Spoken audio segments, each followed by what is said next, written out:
It's New Release Tuesday, so let's talk about some of the new books that are coming out today that you might want to add to your TBR. First up is Dream State, and this one is about Cece, who is in love. She's engaged to a doctor. Everything is going great. She heads to his home in Montana, into her in-laws' home, to finish wedding planning. Her fiancé, Charlie, is very busy being a young doctor, and so he invites his best friend from childhood to officiate the wedding and to help with some of the wedding planning.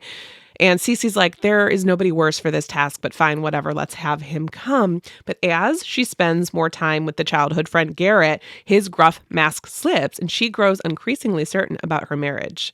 Sounds like this one's going to be a bit of a love triangle, and the events of that summer have long-term repercussions. Elegy Southwest is for fans of road trip novels, and this one follows a young married couple as they go on a road trip through the American Southwest as they grapple with the breakdown of their relationship in the shadow of environmental collapse. Hungerstone is definitely on my TBR. This is a feminist reworking of Carmilla, the queer novella that inspired Dracula.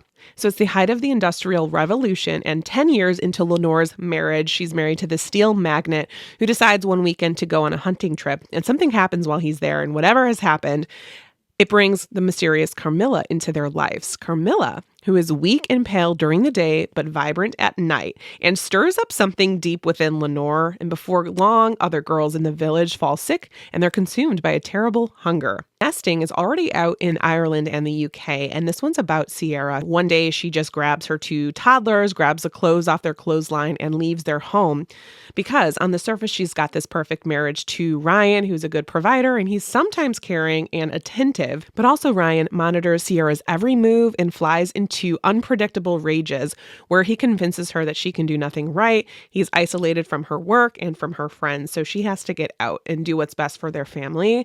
But Ryan won't go down that easily, and he wages a relentless campaign to win her back, and she starts to waver. And this book is basically about what happens to this family.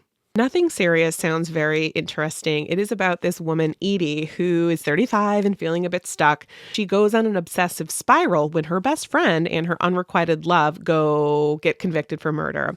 So she is in love with Peter. He decides to go on dating apps, and she's like, great, maybe he'll become disillusioned and find his way back to me.